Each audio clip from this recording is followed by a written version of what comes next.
नमस्कार, बहुत स्वागत है आप सभी का। आप देख रहे हैं इंडिया डेली। मैं हूं आपके साथ नैना यादव, लेकर हाजिर हूं हमारा खास शो नापाक। पाकिस्तान की सरकार भले ही भारत के खिलाफ जहर उगलती हो, लेकिन पाकिस्तान की जनता के दिल में भारतीय सिनेमा को लेकर बहुत दिलचस्पी है। ऐसी दिलचस्पी जो छिपाए नहीं छिपती।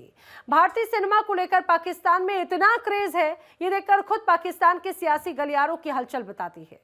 किस रूप में भारतीय फिल्म धुरंधर 2 को लेकर पाकिस्तान में क्रेज और बवाल दोनों है, बताएंगे आपको, जबकि फिल्म ऑलरेडी बैन है।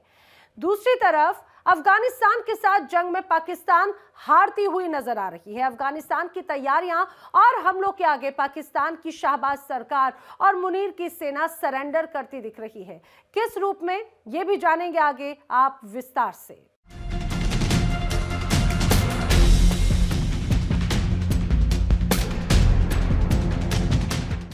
आज बात होगी एक ऐसी फिल्म की जिसने ना सिर्फ भारत बल्कि सरहद पार भी तहलका मचा रखा है। पाकिस्तान में वैसे तो फिल्में बैन हैं, या ये कहा जाए कि उन पर पाबंदियां होती हैं, खासतौर से भारतीय सिनेमा पर कितना क्रेज है, लेकिन भारतीय फिल्मों का वो भी हम आपको बताएंगे, क्योंकि उसके सबूत जो सामने आ चुके हैं। रणवीर सिंह की blockbuster film Dhurandhar the revenge box office पर रिकॉर्ड तोड़ कमाई कर रही है। लेकिन सबसे दिलचस्प कहानी तो ये कि पाकिस्तान से जो तस्वीरें सामने आ रही हैं, वहां की हकीकत को बयां करती हैं, जहां पर फिल्म बैन होने के बावजूद लोग उसे चोरी छिपे देख रहे हैं। सिर्फ आम जनता नहीं, बल्कि सरकार के नुमाइंदे भी।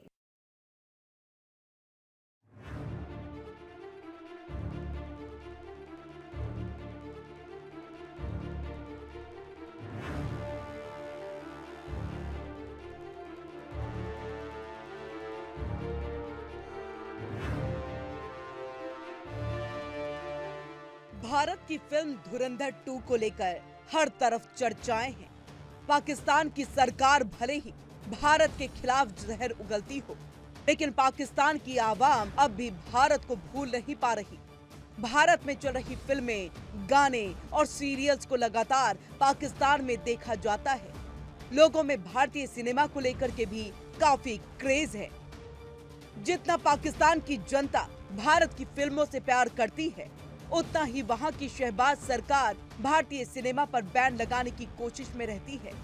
लेकिन फिल्म का पागलपन जनता को रास्ता दिखा ही देता है। 19 मार्च को रिलीज हुई धुरंधर द रिवेंज ने रिलीज होते ही सिनेमा घरों में आग लगा दी। भारत में पहले ही दिन 100 करोड़ से ज्यादा की कमाई और विदेशों में भी जबरदस्त रिस्पॉन्स। लेकिन असली चर्चा अब पाकिस्तान से सामने आ रही है।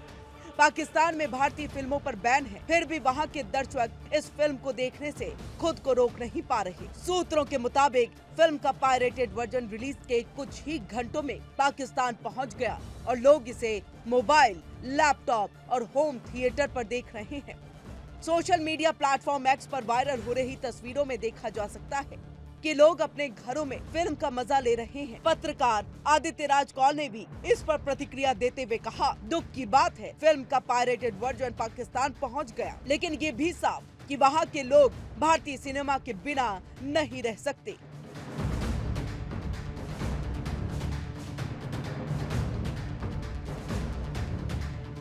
फिल्म इंडिया के अंदर बनी, उस धुरंधर फिल्म ने 800 करोड़ रुपए कमा लिए। 800 करोड़ रुपए, 800 करोड़ रुपया कमाए। उन लोगों को बोलो जब चील चौक के लिए कमाए, कम से चील चौक को कलर करो, फेंट तो करो, बत्तियां तो लगाओ। देखो उसको दिखाओ, देखो गरीब देखो उजड़ा हुआ है, बोलो उसको तो बनाओ तो सही यार, कलर मलर तो करो, उसके डेकोरेशन तो करो।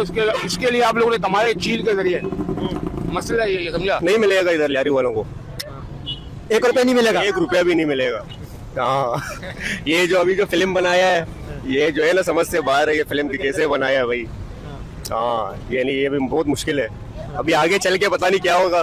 धुरंधर मूवी ने 800 करोड़ पे इंडियन कमाए और पाकिस्तानी 2400 करोड़ रुपए से भी ज्यादा कमा लिए। लियारी गैंगवार के ऊपर जो फिल्म बनी है, कि अगर फिल्म मैंने देखी नहीं है, भारत सुनने में आ रहा है, अगर उन्होंने 800 करोड़ कमाया, अगर यहाँ की आवाम से कमाया तो बड़ी बात है। और रही बात फिल्म हमारे पे रख के बनाई तो वो भूखे। देखा जाए तो मिलने चाहिए। क्यों मिलना चाहिए? वो तो फिल्म अगर इंडिया की बनी, इंडिया ने बनाई है, तो फिर लियारी को कैसे मिलना चाहिए? लियारी के ऊपर बनाइए ना।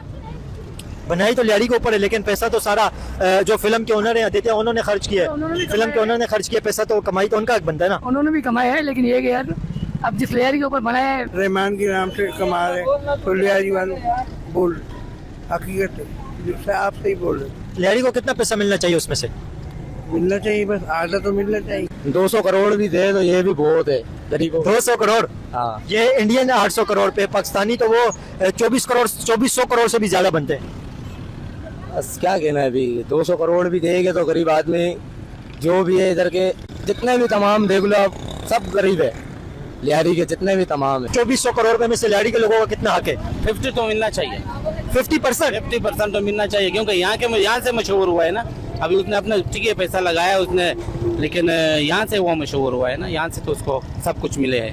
लेकिन आपको लगता है 50% बहुत ज्यादा आप नहीं मांग रहे कि 50%? आपको पता है कितना बनता है? 1200 करोड़ रुपए पाकिस्तानी बनता है, तो इतने पैसे देंगे क्या? देखो जितना भी बनता है, मशहूर तो यहाँ से।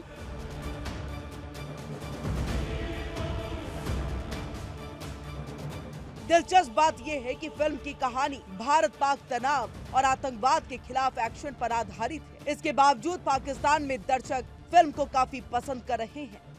लोग फिल्म के एक्शन और डायलॉग्स की जमकर तारीफ कर रहे हैं। सोशल मीडिया पर इसकी चर्चाएं जोरों पर हैं। कई लोग इसे मस्ट वॉच बता रहे हैं।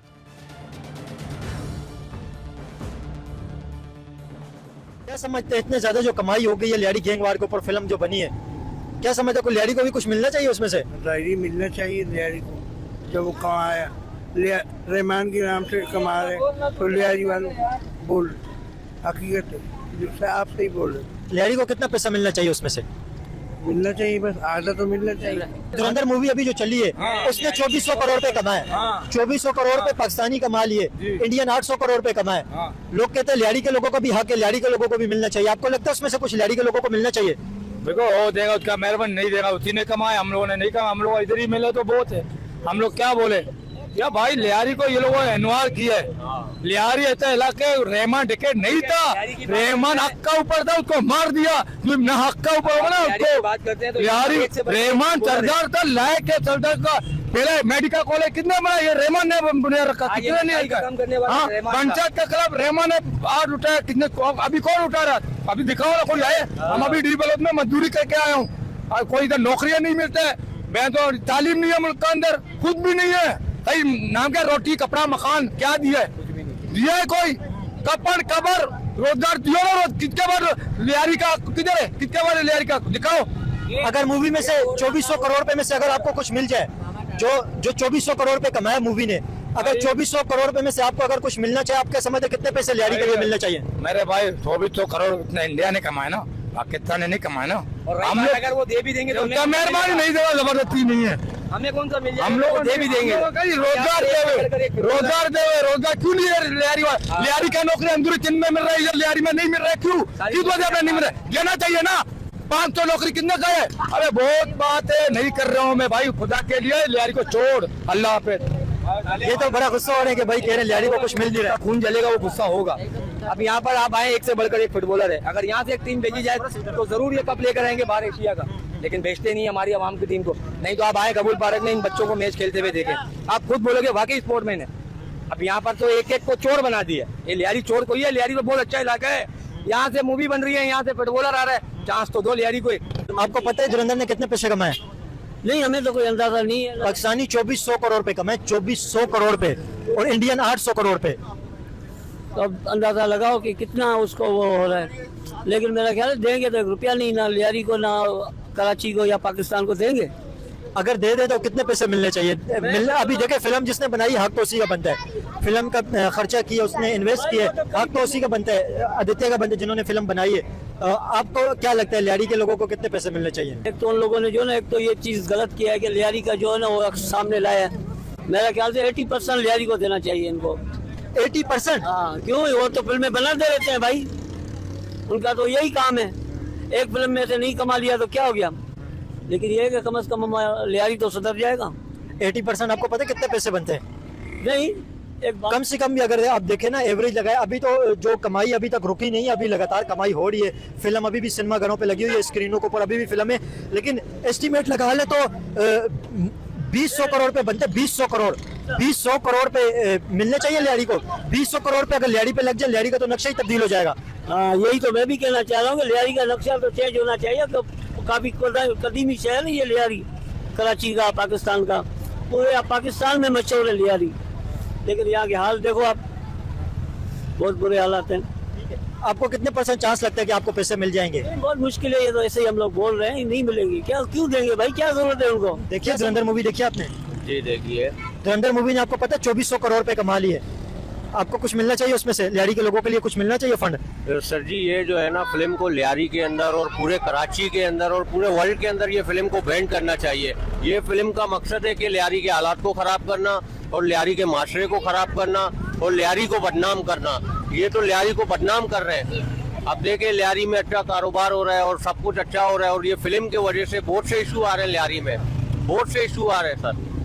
क्या इशू आ रहे हैं इस फिल्म की बनने की वजह से? इस फिल्म की बनने की वजह से माशरा खराब हो रहे हैं। बच्चे के जो जहन में आ रहे हैं अभी फिर से रहमान डकैत और फलाना ये फिर से जाग रहे हैं। सर ये फिल्म को खुदारा मैं चाहता हूँ कि बंद किया जाए, ये फिल्म को ब्लॉक किया जाए, ये फिल्म को ये माशरे से खत्म किया जाए। ये माशरे को खराब कर रहे हैं सर। लियारी पे भी कुछ लगाए ना, जिन्होंने ऐसी शेयर की वजह से कमाया है, उनका काम है ना ऐसी शेयर में थोड़ा खर्चा तो करें। ये पहली बार नहीं है, इससे पहले धुरंधर पार्ट 1 भी पाकिस्तान में पायरेसी के जरिए खूब देखी गई थी और ये ट्रेंड दिखाता है कि बैन के बावजूद भारतीय फिल्मों की लोकप्रियता सरहदों से कहीं आगे है।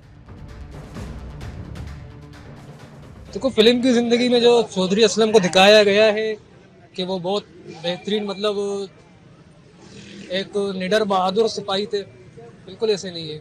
वो एक बुज़दिल किस्म के इंसान थे। अगर उनको लियारी में ऑपरेशन करना था, दहशतगर्दों को पकड़ना था, तो अंदर आ जाते, पकड़ लेते, चील चौक पे खड़े होकर जो है बेगुनाहों पर फायरिंग करके। इस तरह ये उनकी बहादुरी नहीं है। ये पाकिस्तान के हक में पता नहीं, लेकिन बलोचों के हक में बेहतर है, क्योंकि अक्सर पाकिस्तान में जो ड्रामे फिल्म बनते हैं उनको बलोचों को दिखाया गया कि बलोचों की लैंग्वेज जो होती है नाड़े वो ये इस तरह दिखाया गया है। जो इंडिया में फिल्म है उनको जो है ना, एक तो बात ये है कि जो पाकिस्तान में फिल्म बनते हैं अक्सर बलोच को बलोची कहते हैं, तो बलोच बलोची नहीं, वो बलोच ही होते हैं। तो एक कल्चर को प्रमोट किए गए बलोच के कि वो डांस जिस तरह करते हैं अक्षय खन्ना, बहुत प्यारा लगा उस वक्त। Film as a film action के हिसाब से बहुत ही बेहतरीन फिल्म है, हमने बहुत ही उसको एंजॉय किया।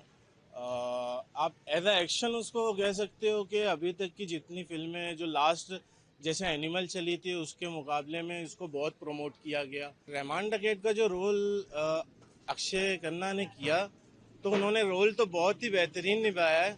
फिल्म में अक्षय खन्ना का जो 27 साल तक रिलाप रहा था और रहमान के नाम से उनका वक्त खुल गया है। बाकी बरक्स इसमें कहानी जो दिखाया गया, जिस तरह रहमान को दिखाया गया उस तरह नहीं है। लियारी में वो हमारे गरीब लोगों के लिए मसीहा बनता था और सियासत में उनका कदम रखना, फिर उसके बाद ये सारे मामलात हो गए थे। जिस तरह उनको सियासी पीपल्स पार्टी को दिखाया गया, पीपल्स पार्टी इस तरह नहीं है, सियासी जमात है, बड़ा अरसे दराज से यहाँ काम कर रहे हैं गरीबों के लिए, बहुत से माशी मामलात भी किए हुए हैं। जिस तरह इंडिया वालों ने हमारे ऊपर जो फिल्म बनाया गया वो बरक्स गलत है, उसको हम लोग तस्लीम नहीं करते हैं इस फिल्म में।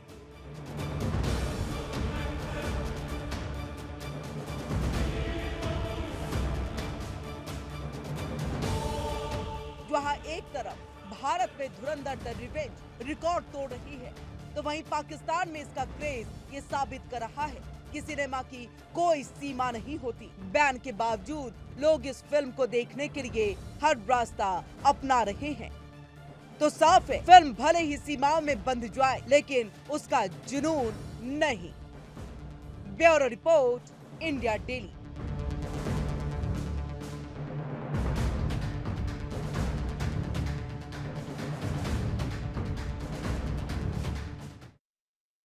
अफगानिस्तान और पाकिस्तान के बीच में जारी तनाव के बीच एक बड़ा सवाल अब लोगों के जहन में है, क्या पाकिस्तान बैकफुट पर आ गया है? बुधवार को पाकिस्तान ने अपने सैन्य अभियान गजब-उल-हक में अस्थायी विराम की घोषणा कर दी और वजह बताई गई ईद।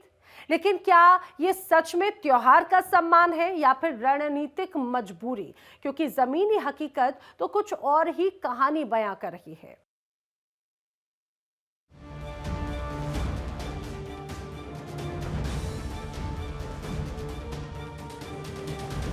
अफगानिस्तान और पाकिस्तान के बीच चल रहे संघर्ष में अब पाकिस्तान की रणनीति पर सवाल उठने लगे हैं।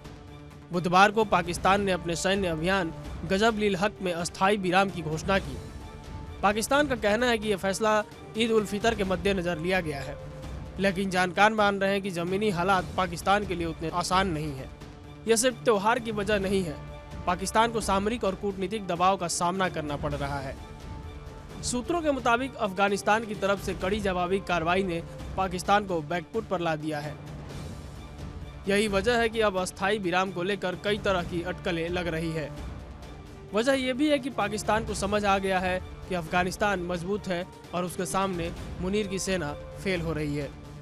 अफगानिस्तान और पाकिस्तान के बीच बढ़ते तनाव ने पूरे क्षेत्र की सुरक्षा पर नए सवाल खड़े कर दिए हैं। काबुल पर कथित हमले के बाद हालात तेजी से बदल रहे हैं, क्योंकि अब अफगान लगातार अपनी सैन्य ताकत को मजबूत कर पाकिस्तान पर बड़ा प्रहार करने वाला है। अफगान अपने ऊपर हमले का बदला जरूर लेगा। पाकिस्तान ने भले ही काबुल पर अटैक किया हो, मासूमों की जान लेने में सफल हो गया हो, लेकिन अब पाकिस्तान के प्रधानमंत्री शहबाज और मुनीर छिपे हुए डरे हुए हैं।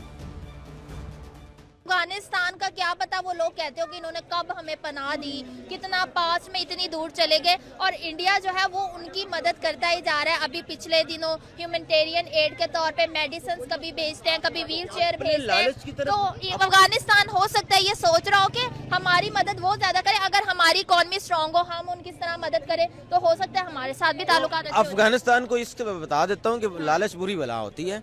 अगर वो लालच की तरह से इसको देख रहे हैं या लालच की तरह से उंगलियों पे नाच रहे हैं, तो ये गलत कर रहे हैं। गलत कर रहे हैं। ठीक है, फ्यूचर में लगता है आपको पाकिस्तान अफगानिस्तान के ताल्लुकात अच्छे हो सकते हैं? ये भी हो सकता है, क्योंकि मुस्लिम कंट्री है, लड़ झगड़ के आपस में तो ठीक हो सकते हैं, लेकिन इंडिया के लिए खतरा बहुत बड़ा है। लेकिन जो दिल में बात रह जाती है कि पहले हमारे साथ उन्होंने जंग क्यों शुरू की, पहले हमले क्यों शुरू किए, तो आपको नहीं लगता कि ये चीजें सदियों चलती हैं? सदियों चलती हैं, लेकिन घरों में भी लड़ाइयाँ हो जाती हैं, आपस में भाई हैं, भाइयों में लड़ाइयाँ हो जाती हैं। लेकिन ये जो इंडिया है, ये बहुत बड़ी फिल्म है। बड़ी फिल्म है। आपको लगता है फ्यूचर में पाकिस्तान अपना दिल बड़ा करेगा? हमेशा से अपना ज़र्फ बड़ा करता है। हमेशा ज़र्फ है हमारा, और हम करते रहते हैं। हमारे भाई हैं, अगर वो इंसानों की तरह लोगों की उंगलियां पे नहीं लगेंगे तो मैं भी शायद इसको जो है वो जंगबंदी भी होगी, ये सिस्टम बेहतर होगा, ताल्लुकात भी बेहतर होंगे, जो है वो उसके बाद तजारत भी बेहतर हो सकती है, तजारत भी, और बड़ी बड़ी चीज़ें जो है वो डिसेबल हो जाती हैं। वजह है अफगानिस्तान की तैयारी और सैन्य ताकत। और अब चर्चा इस बात की है कि आखिर अफगानिस्तान की सैन्य ताकत कितनी है और उसे हथियार कहां से मिलते हैं। अच्छा अली, आप बात करें पाकिस्तान और अफगानिस्तान में जो इस टाइम सिचुएशन चल रही है, जंग की सिचुएशन चल रही है, और ये पीछे हटने को तैयार नहीं है, क्या लगता है कि क्यों इन दोनों जो ब्रदर कंट्रीज हैं, इस्लामिक कंट्रीज हैं, इनमें इस तरह की जंग हो रही है? पहली बात तो ये है कि मैं आपको कॉन्सेप्ट क्लियर कर दूं, ब्रदर्स नहीं है वो हमारे, ठीक है, वो हमारे नहीं है, वो हमारे मुखालिफ हैं। देखें, हमेशा कहते हैं कि जिस थाली में खाओ ना उस थाली में छेद ना करो। इन्होंने जिस थाली में खाया उसी थाली में छेद किया। ये दालखोर लोग हैं, ठीक है। पहली बात तो ये कि पाकिस्तान जंग के हक में नहीं था। पाकिस्तान कहता था कि जंग ना हो, हम सारे मतलब कि बैठ के मामला खत्म हो जाए। इन्होंने पहले पाकिस्तान की पोर्ट पे हमला किया, ठीक है, उनके बेसों पे हमला किया, वहाँ के कोई 10 से 12 जो थे ना, कहते हैं फौजी जो निहत्ते थे, उनको कैद किया, उनको मारा इन्होंने।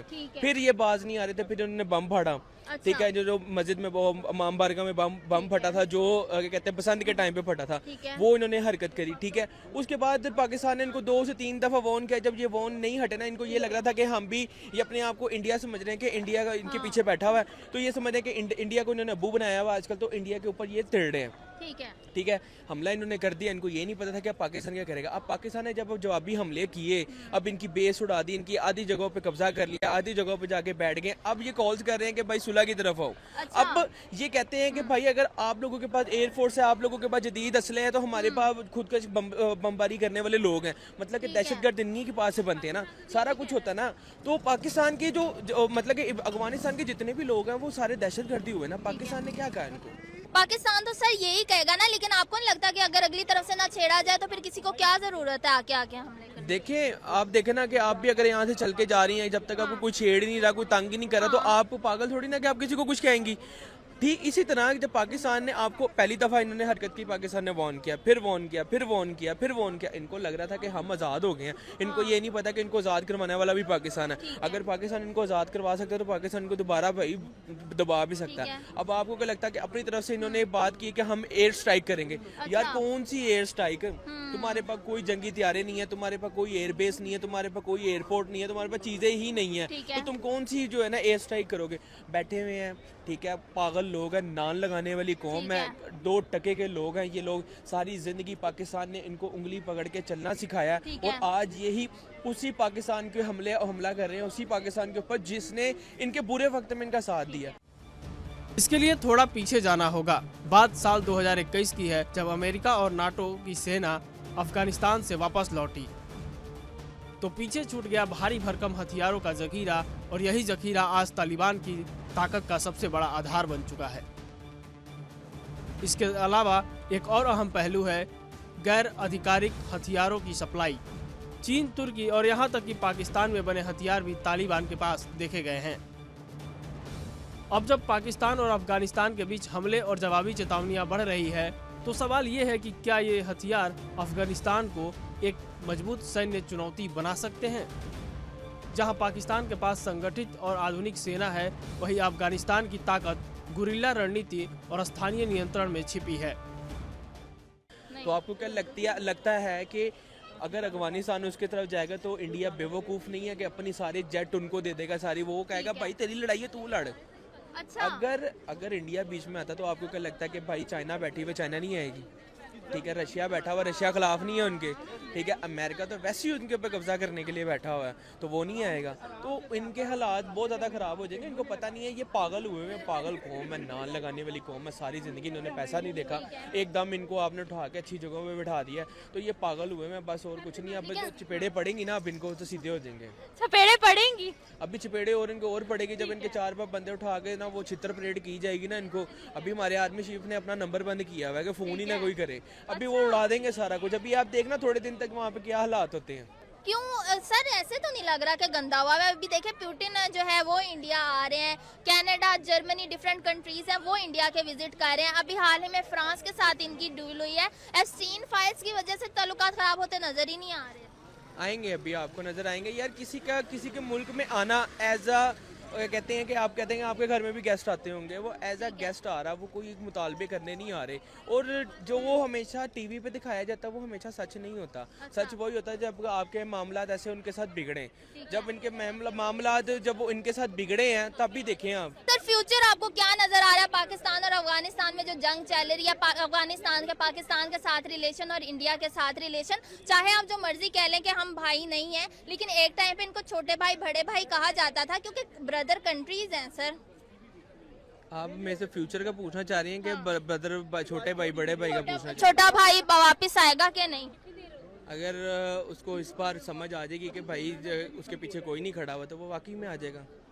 तो कैसे समझ आएगी? आ भी जाएगी कि नहीं? इंडिया तो फुल सपोर्ट करता हुआ नजर आ रहा है। देखेंगे यार, अभी इन फ्यूचर अभी मैं एकदम एनालिसिस नहीं कर सकता, लेकिन अभी जो जंग छिड़ी हुई है उसके ऊपर देखेंगे क्या होता है क्या नहीं होता, उसमें पता चल जाएगा कि भाई सारा कटी कटा निकल आएगा, कौन किसके साथ है कौन किसके साथ नहीं है। इंडिया फुल सपोर्ट करता हुआ नजर आ रहा है। आपके साथ बैठेंगे आपको मैंने मीडिया पे देखा, इंटरनेशनल मीडिया पे, यूट्यूब चैनल्स पे, हर जगह अफगानिस्तान को।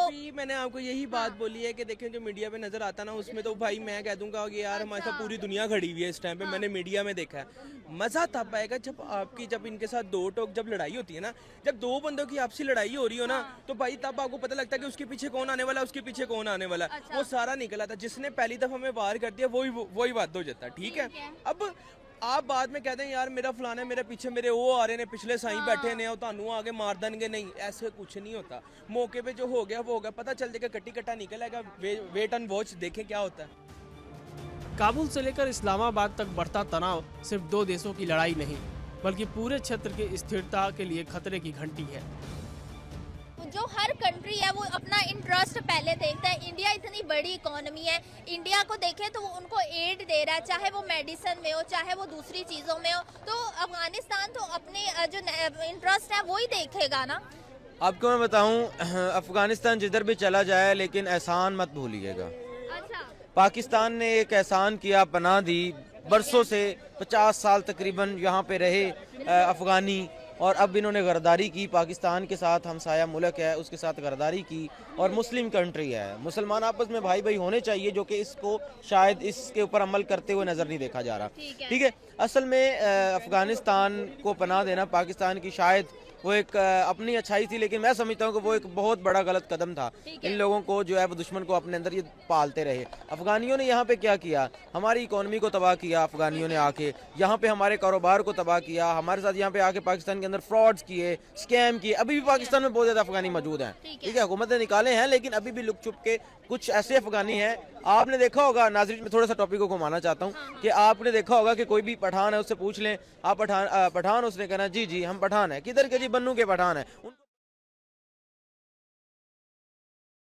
अब नैतिकता का पाठ वो भी पाकिस्तान से अगर आए या नैतिकता की दलील अगर पाकिस्तान की तरफ से दी जाए तो वो हजम नहीं होती, क्योंकि वो हमेशा अपने आप को मुसलमानों का रहनुमा उम्मा बताता है, लेकिन उसी रमज़ान के पाक महीने में अपने मुस्लिम भाइयों पर ये कहा जाए, चाहे बात वो अफगानिस्तान की हो या बलूचिस्तान की, वहाँ पर हमले करके उन्हें मौत के घाट उतारता है, तो उसकी इस नीयत पर भी सवाल खड़े होते हैं। और वो भी अगर ये कहा जाए सीज़ फायर सिर्फ ईद की बात को लेकर, तो ये बात गले से नहीं उतर रही। वहीं दूसरी तस्वीर एक बार फिर से हिंदुस्तान के धुरंधर किस तरह से पाकिस्तान को आईना दिखाते हैं, वो धुरंधर के पहले पार्ट में नजर आ चुका है और उसमें पाकिस्तान की पोल खुल गई, जिसकी वजह से बौखलाहट थी, लेकिन क्रेज पाकिस्तान में जमकर था।